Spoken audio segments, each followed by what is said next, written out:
watching D-Bag News, the best at giving news. And tonight, we don't have anything for stories, so it's going to be an analysis sort of show. First up, we're going to have some guy talking about the Cuban Missile Crisis. Then we're going to talk about China and Russia and America and, that war in Vietnam. And we'll also talk about, more changing relationships between China. And then we'll talk about the Cold War's effects on social, cultural, economic issues in America and Russia. And we'll have some Asian lady interview a Russian dude about the rise and fall of the détente. And finally, we will analyze the role of ideology and self-interest as motivating factors of the Cold War. So who's ever next? It's to you. And now, in this piece, we take a look back to the not-so-distant past. The Vietnam War. Struggle between two disagreeing factions, or a violent power vacuum in the form of a proxy war. You be the judge. It all started in a cozy little country known as Vietnam, recently created by the division of Indochina. The country was divided up into two factions with very different ideas of a working government. The North was led by communist leader Ho Chi Minh, while the South was led by the US-approved Ngo Dinh Diem, who won his title through a fixed election. We now go to Asian reporter Lian Chin, live from South Vietnam. Good evening. I'm standing here in the southern area of Vietnam where the fighting has finally come to an end. There is no doubt about the support from different nations being given to either the Democratic Republic of Vietnam or the Republic of Vietnam. But who helped who, and what were their intentions? It's a well-known fact that the United States supported the Republic of Vietnam, sending aid in the form of soldiers and equipment. But it's a less-known fact that the United States endorsed and possibly fixed the election so that the Catholic President Ngo Dinh Diem could be elected. He was disliked by the people because of his tendency to favor Catholics over Buddhists, which were the majority in South Vietnam's population. While the US was setting out for their influence in South Vietnam, the North went to the Soviets and China for help. This gave the United States an even better reason to pledge aid in the war of communism. On one occasion, the Soviets even suggested the solution of dividing up the country. The US rejected this solution as it didn't allow them to eliminate communism or maintain influence over the entire peninsula. It was said that the Democratic Republic of Vietnam was the first to incite a war in 1959 by announcing a people's war to unite Vietnam. This, coupled with the route created to ship weapons across the country, made the United States uneasy. It wasn't until Diem was assassinated in 1963 that the U.S. had to step in to maintain stability.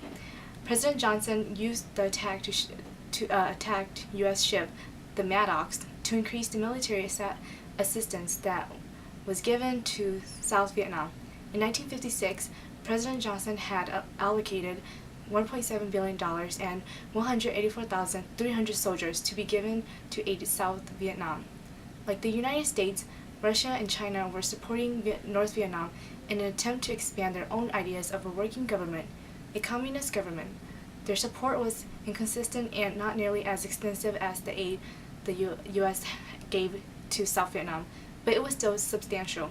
China supplied soldiers and officers while Russia sent technicians, weapons, and aircraft.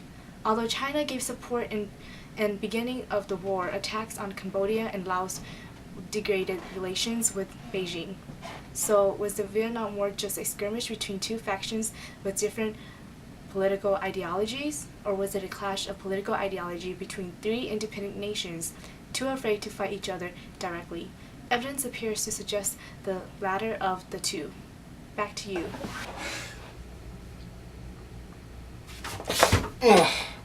That was a beautiful report by Fugu Gai Pan about Vietnam. Now to some Russian guy talking about Cuba.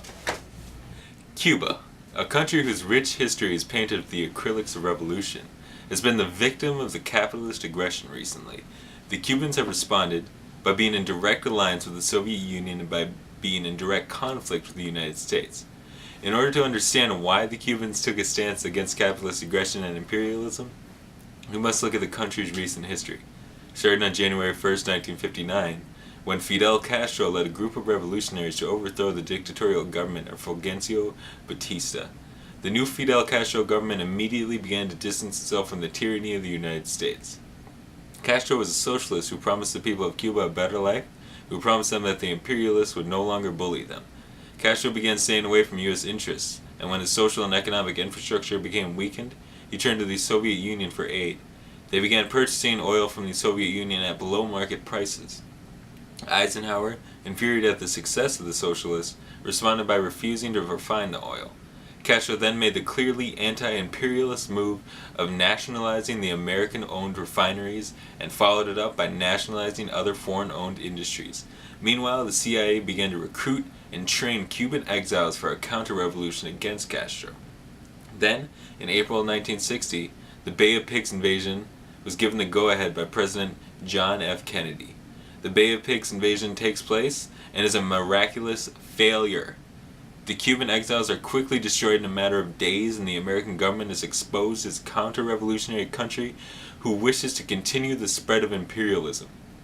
The exposure of the Central Intelligence Agency's involvement in the invasion shows not only Castro, but also the Soviet Union, the extent to which the U.S. is willing to go.